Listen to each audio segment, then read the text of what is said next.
Dari beranda negara kesatuan Republik Indonesia, perbatasan Sulawesi Utara dengan Filipina. Inilah Radio Republik Indonesia Tahuna. Pendengar RRI di mana saja Anda berada, selanjutnya kita akan ikuti bersama dialog interaktif untuk hari ini dengan topik program pengungkapan sukarela dipandu Ivon Mumu langsung dari Studio 1 RRI Tahuna. Baik, selamat sore pendengar RRI dimanapun berada. Salam sejahtera. Assalamualaikum warahmatullahi wabarakatuh. Kita jumpa lagi ya dengan pajak Pratama Tahuna yang penuh semangat sejak pagi tadi mengabdi ya. Ya, ini sudah lunas pajak semua. Baik, dan untuk topik program pengungkapan sukarela ini masih menjadi program utama dari Kantor Pajak Pratama Tahuna sejak Januari ya. Iya, baik. Dan seperti apa kita ulas program pengungkapan sukarela ini? Pendengar, di studio sudah hadir Kepala Kantor Pelayanan Pajak Pratama Tahuna dengan Bapak Imam Kasroi. Selamat sore Pak Imam. Selamat sore Bu Ivon, selamat sore para pendengar dan pemirsa semua. Salam sehat dari kami KPP Pratama Tahuna.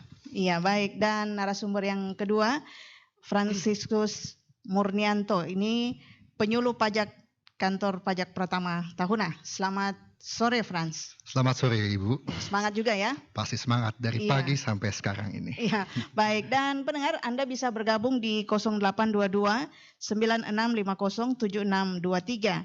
Sekali lagi 0822 9650 7623 lewat WhatsApp kami yang sudah disiapkan. Silakan Anda memberikan sumbang saran atau masukan terkait dengan topik kita di sore hari ini. Baik, saya langsung saja kepada Pak Imam ya. Ya, Pak Imam, ini untuk program pengungkapan sukarela sudah dimulai sejak Januari ya. Iya, seperti apa sih untuk program pengungkapan sukarela? Berarti memang harus sukarela dari wajib pajak ya. Betul. Jadi mohon izin Bu Ivon dan pendengar semua serta pemirsa bahwa program pengungkapan sukarela ini yang biasa kita singkat PPS itu memang dimulai sejak 1 Januari 2022 dan berakhir tanggal 30 Juni 2022. Nah, sebentar lagi Pak ya. Sebentar lagi nih, tinggal sekitar kurang dari 2 minggu ya. Nah, sesuai namanya, meskipun ini namanya sukarela, ini sebenarnya adalah pemberian kesempatan kepada para wajib pajak yang mungkin selama ini belum melaksanakan kewajiban perpajakannya secara lengkap dan benar. Jadi program ini memberikan kesempatan seluas-luasnya kepada para wajib pajak supaya mereka bisa mengungkapkan secara sukarela ya dari harta-harta yang belum dilaporkan sampai dengan akhir 2020. Ya, namanya diberi nama program pengungkapan sukarela. Nah, meskipun sukarela sebenarnya kami DJP itu sudah memiliki data yang kami terima dari pihak ketiga yang biasa kami sebut dengan ILAP. Ya. ILAP itu instansi, lembaga, asosiasi dan pihak ketiga. Contohnya misalnya dari BI, dari OJK, dari asosiasi misalnya akuntan, dari BPN, dari kalau kendaraan bermotor Dispenda ya. Iya. Nah, Dispenda itu semuanya berdasarkan undang-undang. Ya, berdasarkan undang-undang itu secara rutin mengirim datanya kepada DJP. Ya, berdasarkan undang-undang KUP pasal 35. Ya, jadi DJP sebenarnya punya data, tapi data ini karena sifatnya dari pihak ketiga, tetap ini sebagai penguji atau pembanding bagi wajib pajak. Nah, diharapkan wajib pajak secara sukarela, itu ya, mengungkapkan yang belum diungkapkan hartanya selama ini. Nah, mungkin bahasannya nanti kenapa kok harta? Nah, pertanyaan kan tadi di awal saya sebut yang memberi kesempatan kepada wajib pajak yang selama ini mungkin belum melaksanakan kewajiban perpajakannya secara benar berdasarkan undang-undang. Kenapa kok hartanya? Kan kewajiban perpajakan itu ada banyak berdasarkan undang-undang. Kalau kita berdasarkan undang-undang, mungkin ini agak sedikit melebar ya Bu. Iya, Ivon, silakan enggak Pak. apa-apa Ya. Jadi Itu tugas pokok juga kan Pak? Iya, Silakan Pak. Ya. berdasarkan undang-undang itu kita sebagai warga negara punya kewajiban untuk mendaftarkan diri, ya, kemudian menghitung, memperhitungkan, ya, kemudian menyetor dan melaporkan kewajiban perpajakan kita. Jadi ada mendaftar, menghitung, memperhitungkan, menyetor dan melapor. Iya, jadi kalau mendaftar harus sesuai dengan secara keseluruhan tahapan demi tahapan ketika mendaftar, bagaimana menghitung sesuai yang didaftar ya. Ya, jadi begini. Karena secara undang-undang ini secara umum kita menyebutnya dengan kewajiban perpajakan self-assessment. Ya. Jadi negara memberikan kepercayaan penuh kepada warga negaranya tadi untuk memenuhi kewajiban perpajakannya secara mandiri. Fungsi dari DJP fungsinya adalah sebagai pengawasan dan atau nanti tindakan lanjutan. Nah, self-assessment tadi tentunya tidak semuanya harus mendaftarkan diri, tidak. Ya, siapa yang harus mendaftarkan diri? Yang harus mendaftarkan diri tentu yang sudah memenuhi persyaratan subjektif dan objektif.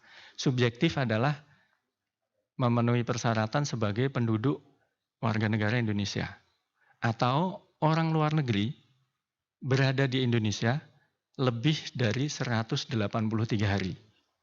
Ya, jadi kalau udah 183 hari berarti berapa itu? Setengah tahun ya? Ya, setengah tahun lebih, karena setahun kan 365 hari. Ya, jadi setengah tahun lebih itu sudah memenuhi syarat subjektif. Ya, baru subjektifnya. Nah, kemudian syarat berikutnya adalah objektif. Kalau sudah memenuhi persyaratan objektif, maka wajib mendaftarkan diri.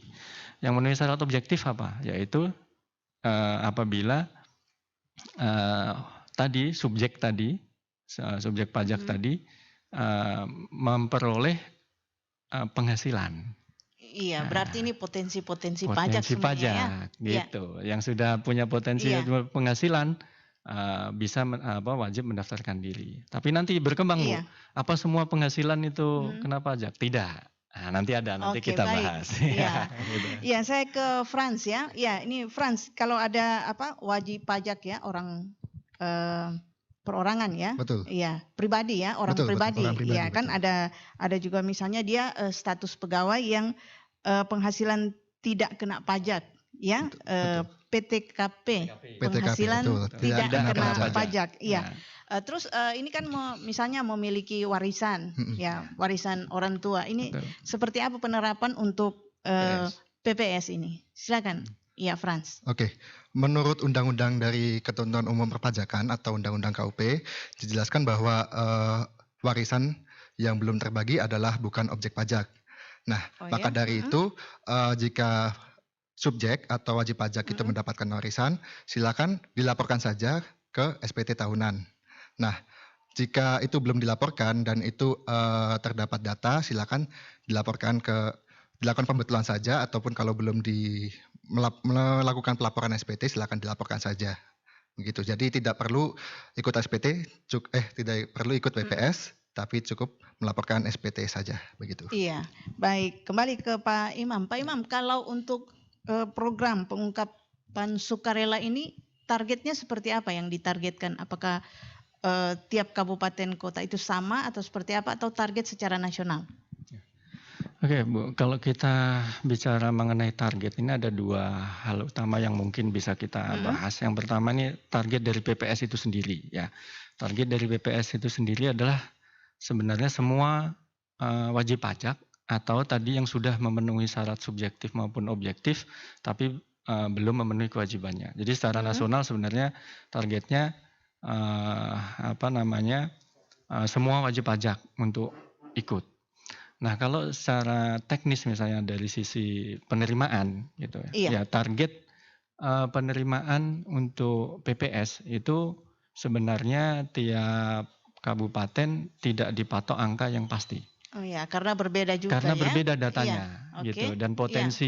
potensi wajib pajaknya di setiap daerah, setiap kabupaten, setiap kota itu berbeda gitu ya. Misalnya di sini untuk kami KPP Pratama Tahuna itu wilayah kerjanya kan 3 kabupaten Iya. atau yang Sangihe, Talaut dan Sitaro yang sering dikenal dengan Nusa Utara gitu ya.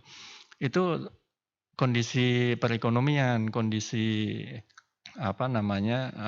kesejahteraan masyarakat, kondisi penghasilan masyarakat, PDRB dan lain sebagainya tentu berbeda dengan di Jakarta. Jadi Oke, iya. Jakarta ini bahkan ada yang hanya satu KPP itu hanya beberapa kelurahan gitu ya.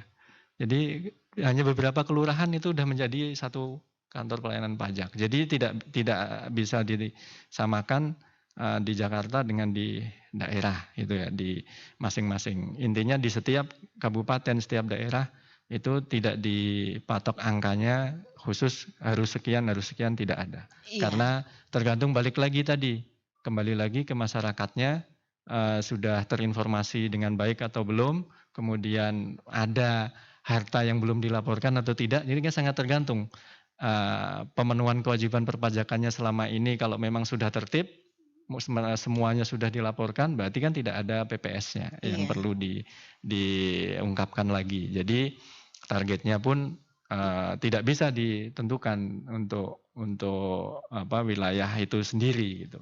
Oke. Jadi Berbeda tidak ada semuanya? berbeda, Oke. intinya berbeda. Tapi tadi berdasarkan data yang kita peroleh, nanti kan kita prosesnya itu kita himbau, kita minta klarifikasi, nanti wajib pajak, oh Pak itu seperti tadi warisan gitu ya. Itu ternyata harta itu saya peroleh dari warisan. Tinggal wajib pajak bilang warisan, tinggal buktinya mana bahwa itu warisan. Bukti bahwa memang sudah ada keterangan waris dan yang diwariskan hartanya berupa sesuai dengan data kita. Nah, kalau memang itu waris tadi seperti yang disampaikan Iya, nanti Pak itu Fresh, juga menjadi objek pajak ya Pak? sebenarnya objek, Oke, tapi iya. tidak dikenai pajak sebenarnya. Jadi tadi nyambung yang saya bilang di awal bahwa penghasilan itu ada potensi pajak. Ya, semua penghasilan ada potensi pajak di situ. Tadi tidak semua penghasilan merupakan objek pajak atau dikenai pajak. Contoh tadi adalah warisan. Iya. Jadi kalau memang warisan memenuhi syarat warisan, jadi itu bukan objek pajak. Jadi misalnya walaupun warisan itu memang ada potensi penghasilan ya? Iya, kan namanya warisan harta diperoleh dari penghasilan selama ini kan. Oh iya begitu ya. Cuma kan yang memberi yang punya penghasilan selama ini sudah meninggal. Kan gitu, warisan kan gitu. Udah meninggal misalnya bapak saya sudah meninggal, beliau punya penghasilan, terus hasil dari penghasilannya dikumpulkan berupa tanah, berupa tabungan, berupa mobil dan lain sebagainya kan diwariskan kepada saya. Nah, berapapun nilainya, sepanjang saya ini memang ahli waris, kan bapak saya sudah meninggal, saya ahli warisnya, yang saya peroleh itu bukan objek pajak. Jadi warisan itu bukan objek pajak. Tapi kan bagi saya itu penghasilan. Ya tah? Iya. Karena saya tiba-tiba dapat tanah, dapat mobil, dapat tabungan gitu tah. Nah, itu penghasilan bagi saya. Tapi penghasilan saya itu bukan objek pajak. Iya, Pak. Misalnya warisan itu perkebunan itu. Kan ada hasil kebun itu juga tidak. Nah, itu lain lagi. Lain lagi ya. Jadi kalau misalnya tadi yang diwariskan itu kebun, luas misalnya 5 hektar gitu. Atas kebun 5 hektar itu, waktu awal saya nerima itu bukan objek. Tapi kebun ini ada kelapa, ada pala, ada cengkeh di dalamnya. Setahun panen 2 kali misalnya, sekali panen katakanlah dapat 500 juta misalnya dari kopra, dari pala, dari cengkeh. Sekali panen 500 juta. 2 kali panen berarti 1 miliar toh. Misalnya itu, ini kita Iya. untuk mudahnya saja 1 miliar, berarti ini lain hal. Harta yang saya terima dari warisan, terus harta warisan ini kita kelola ada hasilnya. Nah, atas hasil ini sudah memenuhi syarat untuk sebagai objek pajak. Jadi itu tetap kena pajak. Tetap kena pajak. Kena pajak yang atas hasil panennya. Jadi yang tidak kena itu tadi tanahnya yang tiba-tiba kita menjadi milik kita. Baik, gitu. iya. Ini kita pertajam lagi terkait dengan program pengungkapan sukarela. Ya, baik untuk sosialisasi agar maksimalnya program ini, misalnya di wilayah Sitaro ya dan Talaut, seperti apa yang dilakukan kantor pajak? Nah, izin saya jawab dulu silakan, ya. Secara umum kami DJP itu sudah melakukan sosialisasi mulai akhir 2021 sejak diundangkannya Undang-Undang Nomor 7 Tahun 2021 tentang harmonisasi peraturan perpajakan, Undang-Undang HPP. Kita sering nyebutnya UU HPP. UU HPP itu mengamanatkan salah satunya adalah ini PPS. Ya. Nah, begitu diundangkan secara nasional sudah disosialisasikan via YouTube, via media sosial, bahkan untuk yang WP-WP tertentu, yang WP-WP prominent, itu kita undang secara online. Ada yang secara offline untuk wilayah Sitaro ya? Bukan, untuk wilayah Talaut. Sulawesi secara umum, tambah Maluku dan Papua. Seingat saya yang offline ada di Makassar. Sedangkan gitu ya? Ya karena kondisi masih pandemi, yang hadir dibatasi. Nah, yang lain kita undang di sini waktu itu di Hotel Dialog untuk Sangihe. Kita undang di sana tapi online. Kemudian yang kedua, kita juga sediakan untuk Sitaro pojok pajak. Ada pojok pajak di Sitaro karena wilayah kami 3, kantor pajaknya ada di Sangihe, kantor di bawah kami seperti pembantu lah gitu ya, KP2KP ada di Talaut. Sitaro tidak ada kantor unit vertikal kita. Jadi kita pajak ya? Sediakan fungsinya pojok seperti pajak. apa untuk pojok pajak? Pojok pajak di Sitaro itu ya melayani layaknya pelayanan TPT di kantor pajak. Ada melayani pendaftaran NPWP, ada melayani pelaporan, pembuatan kode billing, termasuk edukasi pemberitahuan informasi mengenai PPS ini di sana. Jadi kita kasih misalnya brosur, leaflet itu untuk WP-WP yang datang kita kasih. Nah, yang ketiga itu kita secara khusus untuk wajib pajak yang tadi saya bilang kita ada data dari pihak ketiga yang diterima DJP, kita kirimkan surat. Jadi secara khusus sudah kita sudah punya datanya nih untuk orang WP-WP yang ada data dan di SPT-nya sepertinya perlu diklarifikasi. Nah, itu udah kita kirimin surat. Semuanya udah kita berapa kirim. Kali pengiriman surat itu untuk meyakinkan wajib pajak ini? Surat kita kirim 1 kali, kemudian email 1 kali, kemudian yang ketiga kita turunkan teman-teman langsung ke lapangan di awal Juni kemarin. Nah, terus metode yang lain ya salah satunya inilah dengan RRI ini kita kerjasama, kita isi materi dengan harapan masyarakat yang belum menerima informasi tentang PPS bisa menerima informasi tentang PPS, dan apabila ada harta dan berniat ikut PPS ya silahkan datang ke KPP atau bisa akses langsung ke www.pajak.go.id gitu. Jadi banyak cara kita lakukan sebagai upaya mempermudah supaya masyarakat ada akses masyarakat ini tahu. Cuma kita paham memang untuk daerah kepulauan kita akses internet yang masih belum lancar gitu. Makanya kita coba dengan segala cara yang efektif menurut kita. Ya, kita evaluasi minggu ini seandainya ternyata dari yang ada data maupun masyarakat di luar yang tidak ada data tapi ikut dengan sukarela masih belum memuaskan, nanti kita akan lakukan dengan cara yang lain lagi gitu. Mungkin akan ke kelurahannya atau gimana itu nanti kita pikirkan lagi Bu. Gitu. Jadi Iya, kita segala kerjasama ya untuk dengan Iya, pemerintah di dengan semua pemerintah. tingkatan. Bisa. Iya, Oke. baik. Iya, ini kalau PPS ini kan sistem gotong royong adil setara ya. Ya. Iya, seperti apa ini, Franz? Iya, silakan.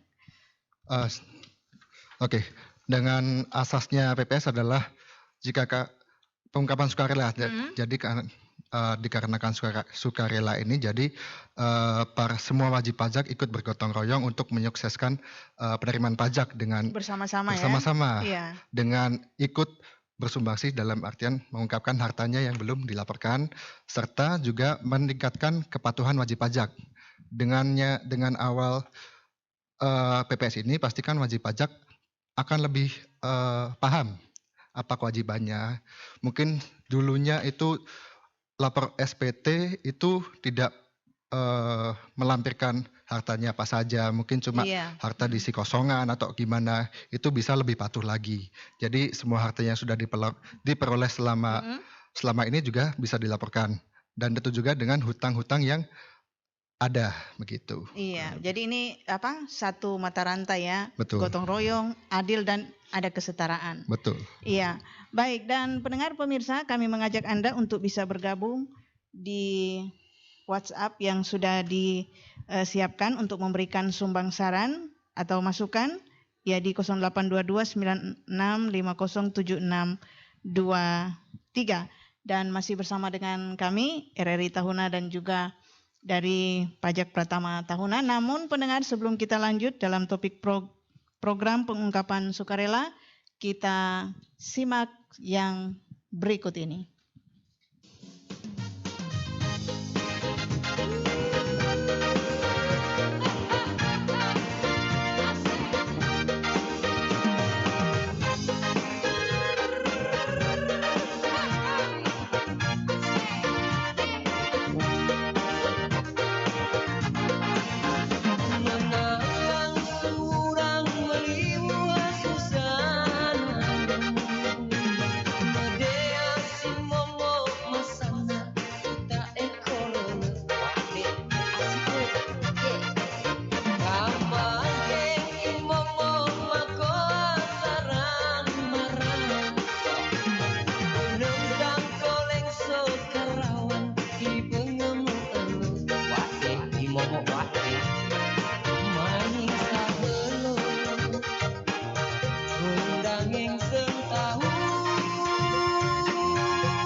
Kanal Inspirasi 105,4 FM Pro 1 RRI Tahuna. Baik, pendengar, kita lanjut lagi bersama dengan Kepala Pajak Pratama Tahuna. Ya, baik ya, kita lanjut. Ini Pak, kalau kita bicara soal aset ya Pak ya, ini kan kalau aset benda kuno kan itu termasuk aset. Misalnya juga kalau ada pemeliharaan satwa, aset juga ya Pak. Ya, bagaimana cara penghitungannya dan bisa wajib pajak itu secara sukarela untuk menyampaikan karena ini potensi pajak. Ya, silakan. Ya, baik Bu Ivon. Jadi kembali lagi kalau kita bicara mengenai harta atau aset gitu ya, secara undang-undang perpajakan itu definisi khusus apa itu harta, apa itu aset tidak dicantumkan secara khusus. Iya. Ya, jadi ngikut pada prinsipnya ngikut berdasarkan prinsip-prinsip akuntansi yang berlaku. Jadi aset itu akuntansi menurut akuntansi. Nah, untuk nilainya tentu secara umum sebenarnya adalah nilai perolehan. Untuk perpajakan itu nilai perolehannya. Iya. Ya, tapi terkait dengan PPS ini ada panduannya. Ada 2 yang besar. Yang pertama untuk kebijakan 1. Mungkin kemarin di pertemuan pertama sudah dijelaskan apa itu kebijakan 1, apa itu kebijakan 2 kan gitu ya. Kebijakan 1 itu untuk yang sudah ikut TA, masih ada harta yang belum diungkapkan kan gitu ya. Biar terungkap semuanya biar terungkap semuanya gitu. Itu untuk yang kebijakan 1 ada patokannya. Kalau dia itu berupa kas dan atau setara kas, itu nilai nominal. Jadi misalnya saldo tabungan per 31 Desember 2015, deposito per 31 Desember 2015, ya nilai depositonya, nilai saldo tabungannya. Kalau itu berupa tanah dan atau bangunan, itu berdasarkan NJOP. Ya, NJOP di SPPT PBB itu. Ya, kalau itu berdasarkan hartanya berupa saham, ya itu berdasarkan penilaian KJPP, Kantor Jasa Penilai Publik. Kalau tidak ada KJPP ya nilai wajar menurut wajib pajak. Nah, untuk yang kebijakan 2 itu nilainya adalah nilai wajar. Itu nilai wajar berdasarkan siapa? Ya balik lagi tadi berdasarkan akuntansi. Kalau berdasarkan akuntansi tidak bisa dihitung, berarti nilai wajarnya berdasarkan wajib pajak. Begitu. Iya, baik. Ya, ini kita jawab dulu, ada WhatsApp ya, sudah masuk. Iya, ini bagaimana prosedur wajib pajak dan yang akan mengikuti program pengungkapan sukarela. Prosedur dari wajib pajak untuk mengikuti program pengungkapan sukarela ini. Ya. Mungkin secara umum saya sampaikan nanti detailnya ditambahkan Mas Ran ya. Jadi secara umum sebenarnya wajib punya NPWP. Jadi kalau yang belum ber-NPWP daftar dulu untuk memperoleh NPWP. Ya. Terus yang kedua menyampaikan SPT tahunan tahun pajak 2020. Kalau belum menyampaikan silahkan menyampaikan dulu SPT tahunan PPH tahun pajak 2020. Tapi dengan pembatasan bahwa untuk SPT tahun pajak 2020 yang diungkapkan ada harta yang dicantumkan adalah harta yang terakhir dulu dilaporkan di SPT ditambah dengan penghasilan tahun 2020 saja. Jadi misalnya begini, saya masih punya harta totalnya 1 miliar yang belum saya laporkan di SPT. Nah, itu akumulasi dari tahun-tahun lama sampai 2020. Penghasilan saya tahun 2020 itu katakanlah hanya 100 juta. Berarti saya harus menyampaikan SPT tahunan tahun pajak 2020 dan harta yang saya cantumkan di SPT itu hanya 100 juta. Yang 900 itulah yang diikutkan untuk PPS. Gitu. Ya, itu ada pembatasannya. Nah, terus setelah tadi menyampaikan SPT, ya tentu tadi mengakses login di Pajak Go ID, terus login punya akun DJP online. Nah, kalau yang belum tadi yang baru daftar nanti punya NPWP langsung minta EVIN dan mengaktifkan akun DJP online-nya. Nah, di DJP online nanti ada e-form tentang PPS. Nah, disitulah nanti wajib pajak yang mau ikut PPS Oke. ngisi dari DJP online itu. Gitu. Iya, Mungkin bisa jadi ditambahkan? iya. Kalau untuk ini pertanyaan juga, pertanyaan lanjutan, kalau batas waktu pengungkapan program sukarela sampai kapan? 30 ya, Pak? Juni. Pas memang 30 Juni 30 ya. Juni pukul 24. Nah. Ini kalau sudah 0001 lah, udah tanggal 1 Juli itu sudah enggak bisa. Ya, sampai jam 12 malam masih bisa melayani ya. Sepanjang ada koneksi internet, ada kuota. Nah, kalau ada koneksi internet sudah ditutup. Udah ya? ditutup. Oke. Gitu. Baik, ya, masih ada pertanyaan lagi. Apakah yang berhak mengikuti program pengungkapan sukarela di kantor pajak Pratama Tahuna adalah yang ber-KTP Sangihe atau bisa saja KTP di luar Sangihe? Secara umum memang KTP di luar Sangihe yang di wilayah KPP Tahuna. Jadi Sangihe, Talaut, Sitaro bisa. Ya? Oh ya. Yang penting domisilinya di wilayah, 3 wilayah itu. Bisa juga yang KTP-nya mungkin luar tapi dia sudah pindah ke sini, terdaftarnya masih di sini. Misalnya, yang saya ketahui untuk pengusaha di Sangihe umumnya kalau misalnya sudah sukses, tadinya di sini kan pindah ke Manado.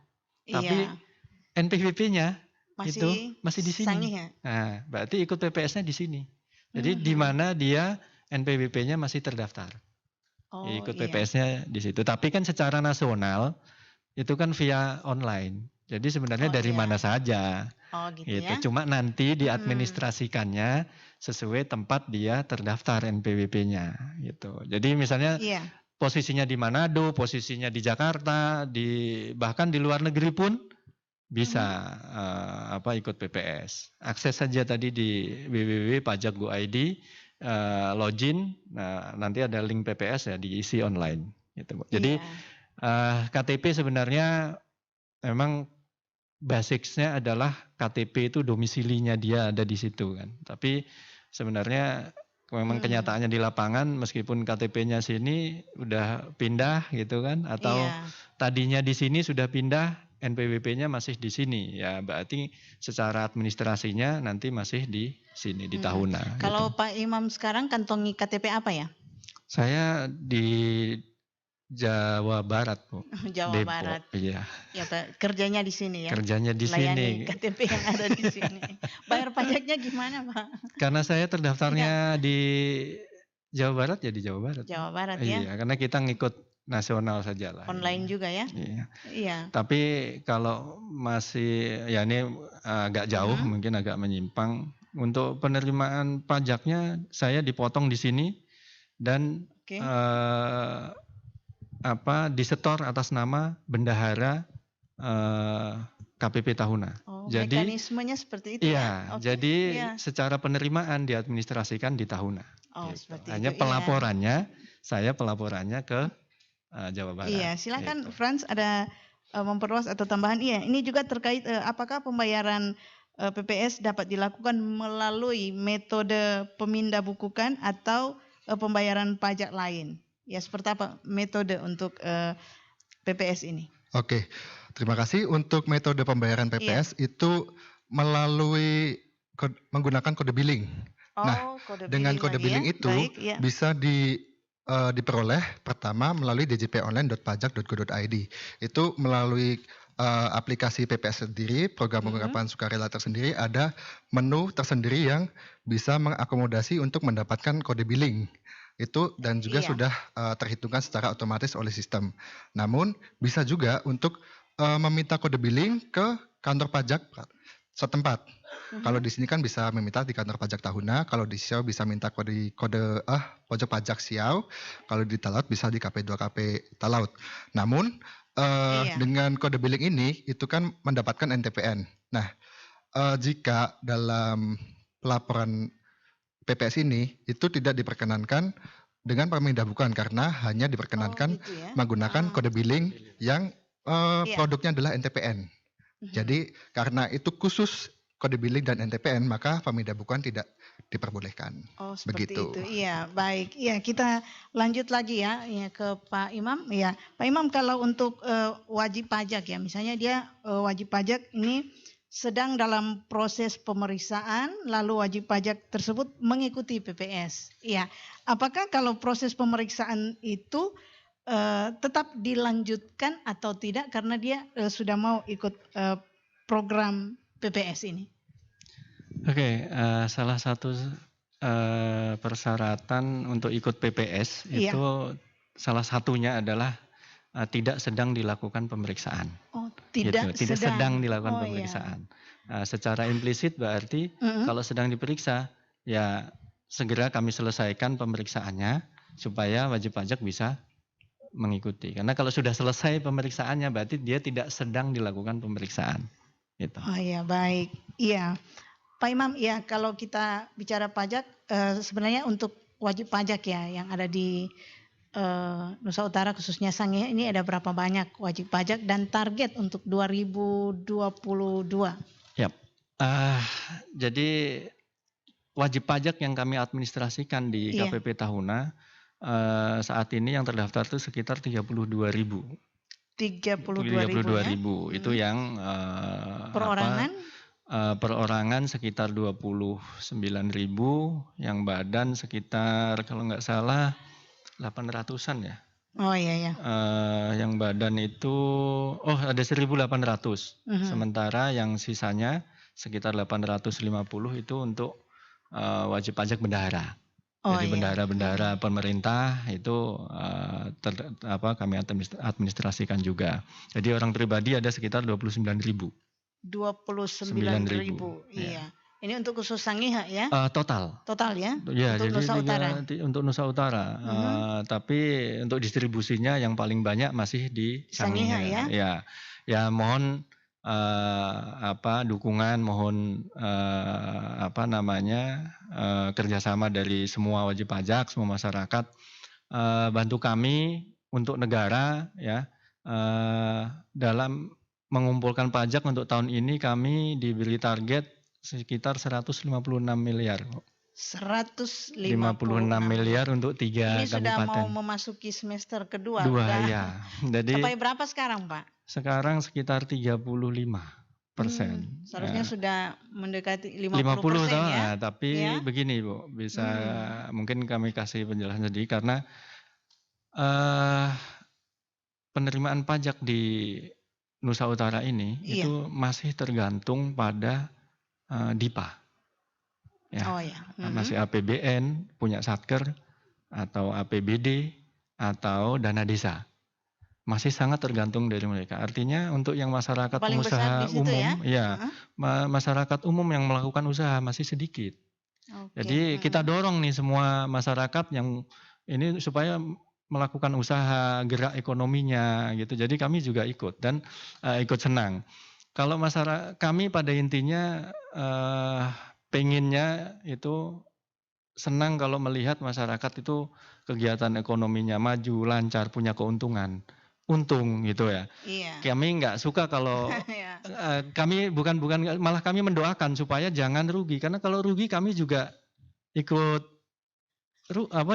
sedih karena potensi untuk nyetor ke negara jadi nggak ada gitu kan. Makanya kita selalu mendoakan masyarakat semua, wajib pajak semua, siapapun itu yang punya usaha untuk usahanya lancar, sukses, punya keuntungan. Supaya apa?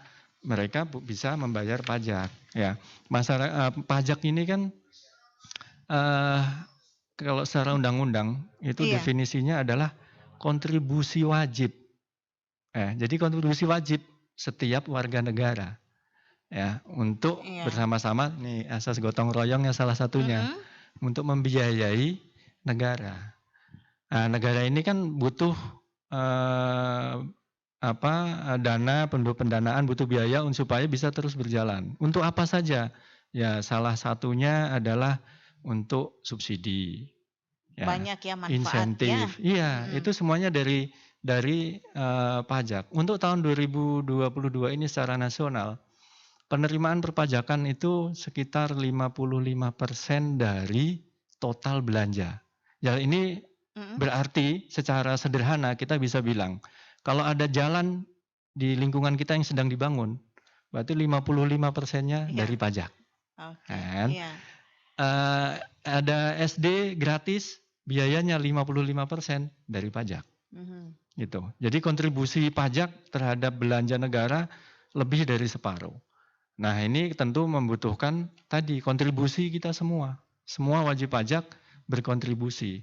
Nah, dengan sehubungan dengan itu, ya kita senantiasa menghimbau karena kita fungsinya itu pengawasan sekaligus edukasi. Kita selalu mengingatkan pajak sebenarnya bukan beban, gitu kan. Itu adalah memang kontribusi wajib kita kepada negara karena kita selalu menikmati sarana prasarana yang disediakan oleh negara. Artinya pajak hanya sebagian yang kita berikan ya, dibanding yang kita punya. Yang kita gitu punya. Ya? Kalau bagi saya, misalnya Bu, kalau saya mikirnya terbalik. Saya pajak katakanlah saya bayar pajak tahun ini misalnya nih 1 miliar pajaknya. Amin. Amin. 1 miliar gitu. Berarti saya lebih senang Bu. Kenapa? Berarti sisanya lebih besar.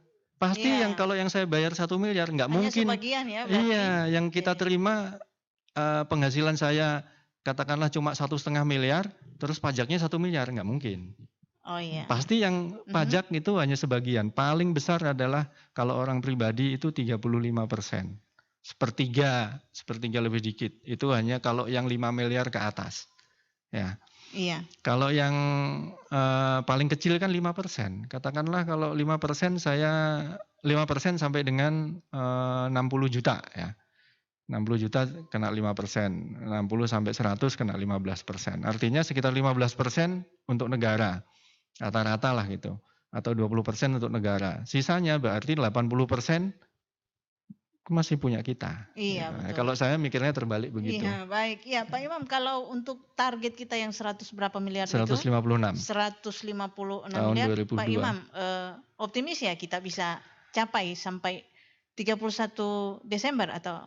Ya, dengan 31 Desember ya. 31 Desember, ya. Dengan dukungan teman-teman dan tentu yang kami harapkan adalah kesadaran, ketaatan dan kesadaran dari semua wajib pajak dan masyarakat kita semua yang nantinya juga akan balik ke Sangihe juga dalam bentuk APBD dan dana desa.